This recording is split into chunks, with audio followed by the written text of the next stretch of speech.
Let's bring it back over to the blue couches. We're going to welcome in Jamie Snyder, who is the Executive Director of the West County Paramedic Association. Welcome, Jamie. You also have Winnie with you today. I do have Winnie with me. We might take a wider shot there because Winnie is she's very well trained. She's very comfortable on the floor there, and she's a therapy dog for your first responders. Is this the first time you've had a therapy dog for the responders? We had our health fair in October.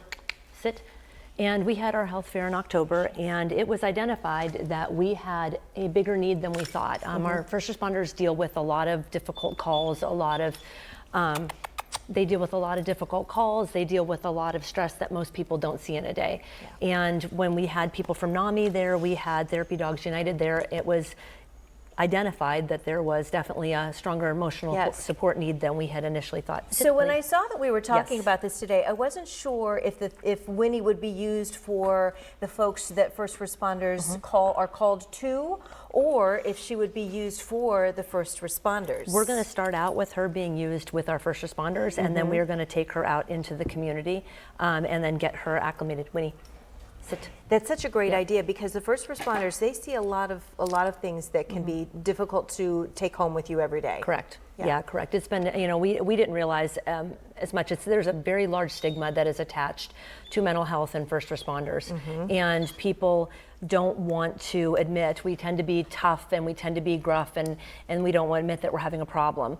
And even with employee assistance and offering therapy on site, it's still, people won't take advantage of that because there seems to be a stigma with it, and we need to unbury that. We need to So how does she integrate in with your first responders? Well, she is on station 24/7, so she's actually living at our she's living at our building with our first responders, and they're able to care for her, take care of her, and even like we just had a rough call the other day, and one of our staff members came back and was looking for her immediately to provide some love. I bet they love coming back to her. And she came from she had a rough start. Yes, she did. And so I'm sure she loves the attention and the love that she's getting as well. She is. She came from Canine Partners program down in Union City. She is a graduate, a very successful graduate of the Pause to Prison program, where they take rescue dogs and they put them at the Cambridge Springs prison, and then they train them to be therapy dogs. So she is going to be taking her test soon. She is completely trained all the way through.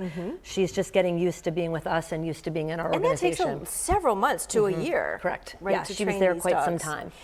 Is this the first time in our area that first responders have taken on a therapy dog? For EMS, yes. I do believe that Mill Creek Police Department has just received a therapy dog, Tucker, that they're using as well. But yeah, she'll be the first one in EMS that we know of. I think that's wonderful. She must bring smiles and relief to your first responders on a regular basis. Any thoughts of looking into this program further and doing more of it? Yeah, I mean, we're definitely looking into ways to expand her into the community and get her into taking her to scenes of calls that may be more difficult, that are higher, stress level. But we want to get her beyond just our first responders and make her a true partner in the community. Yeah, so I love that. I can just imagine, especially when there are calls that are involving children, and maybe to have a therapy dog on hand to help, with children who might, or anyone who might be going through a traumatic situation at the time. That is our plan. Yeah, she's still getting accustomed to us. We've only had her since Monday, so she's still, getting used to being a little anxious. They're work in progress a little bit, and there's lots going on here, people in and out, but I'm sure that she is a wonderful fit. She is. She's very good for us, and our crew really loves her. They love taking care of her. It gives them a sense of ownership with her, and giving back to her. I mean, we have seen them come back in after a rough call, and they're immediately looking for her right away. Absolutely. She meets them at the front door with wags and smiles, and you can just feel that burden that's on them leave immediately. I love that for your first responders. You can go to westcountyparamedics.org or caninepartnersprograminc.org if you'd like more information about this therapy dog program. Jamie, thank you so much for joining us today. Thank you so much for having us. Thanks for bringing Winnie in. She's a treat. You're a good girl, Winnie. You're a good girl. Yes, you are. You're a handsome girl.